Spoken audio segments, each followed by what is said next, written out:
Kita akan bahas lagi. Tadi Mas Atang sampai dengan poin legal standing dari cawapres itu sendiri. Apa maksudnya, Mas Atang?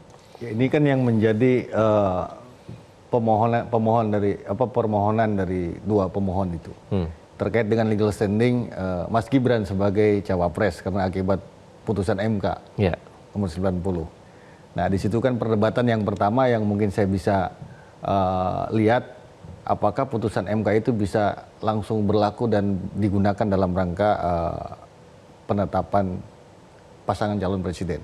Padahal biasanya dalam putusan MK itu terkait dengan judicial review ada dua perspektif.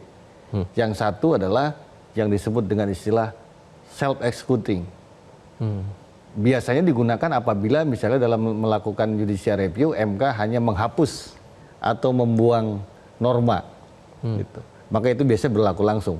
Dan yang kedua ada yang disebut dengan self-implementing, artinya dia harus ada perubahan terhadap peraturan perundang-undangan manakala terjadi perubahan norma atau mengakibatkan lahirnya norma baru. Karena kan peraturan perundang-undangan itu harus dipahami sebagai sebuah sistem. Kalau Prof. Arief itu mengistilahkan non-self-executing, maka ini akan menjadi perdebatan salah satunya adalah. Kemudian yang kedua terkait dengan legal standing cawapres adalah terkait dengan PKPU. PKPU baru pasca putusan itu kan belum terbit sebetulnya pada saat itu, gitu. Dan salah satu alasannya adalah karena DPR sedang melakukan reses. Padahal kalau kita melihat di dalam tatip DPR nomor 1 tahun 2020 itu jelas disebutkan di situ di dalam pasal 53 ayat 3, sebenarnya DPR dapat bersidang. Pimpinan DPR itu dalam hal mendasar atau urgent dia dapat mengajukan kepada Bamus untuk melakukan rapat. Meskipun dalam masa reses setelah melakukan konsultasi dengan pimpinan-pimpinan fraksi. Jadi dia bisa melakukan persidangan kalau ini dianggap mendasar dan urgent. Sehingga alasan bahwa DPR sedang melakukan reses itu menjadi tidak rasional begitu.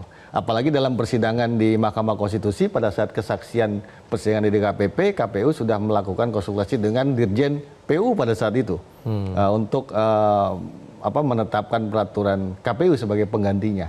Ini yang saya kira sangat menarik. Dan yang kedua, dan yang ketiga yang akan diperdebatkan adalah terkait dengan apakah misalnya ketika terjadi permasalahan dalam tanda petik terkait dengan legal standing, para calon harus mengajukan keberatan terhadap atau pelaporan terhadap Bawaslu misalnya.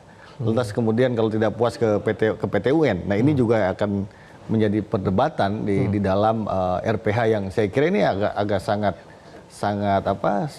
urgent di dalam RPH itu. Karena ini akan berimplikasi terhadap keabsahan pasangan calon begitu. Oke. Jadi itu faktor-faktor yang mungkin akan menjadi memicu perdebatan di antara para hakim ya. Dan sekarang sambil kita melanjutkan dialog kita, ini adalah ringan dari tim pasangan Amin pemirsa menuju ke gedung Mahkamah Konstitusi sesuai dengan jadwal tepat pada pukul 8 waktu Indonesia Barat menuju ke gedung MK.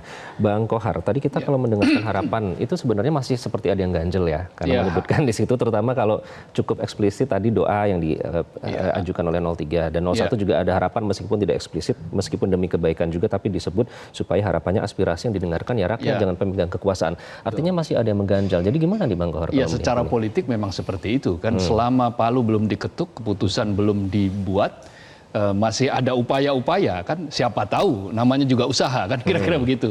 Jadi siapa tahu hakim mendengarkan itu. Bahkan doa tadi kan Gus Imin doanya sangat singkat. Ya Rabbi bil Mustafa balik makosidana wakfilana mamado ya wasi al karomi. Itu yang artinya kira-kira wahai Tuhanku dengan kedudukan al Mustafa, sampaikanlah tujuan kami dan ampuni kami dari apa yang telah lalu, wahai yang maha luas kemurahannya.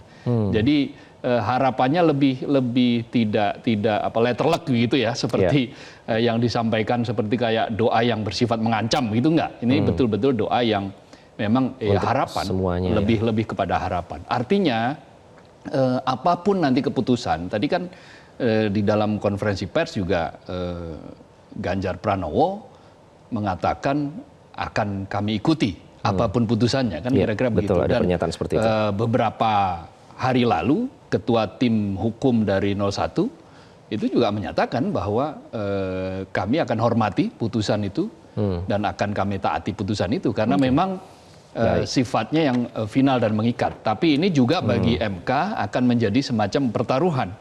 Apakah dia mampu membuat putusan yang sama sekali berbeda dengan yang sudah-sudah. Gitu. Makanya tadi dibilang semoga diberikan keberanian dan kekuatan ya. Iya. Nanti kita akan bahas lebih lanjut tentang doa tadi Bang War, enggak bercanda. Nanti kita akan bahas terkait dengan jelang sidang nanti. Kami akan kembali usai jeda. Tetaplah bersama kami di Breaking News Metro TV.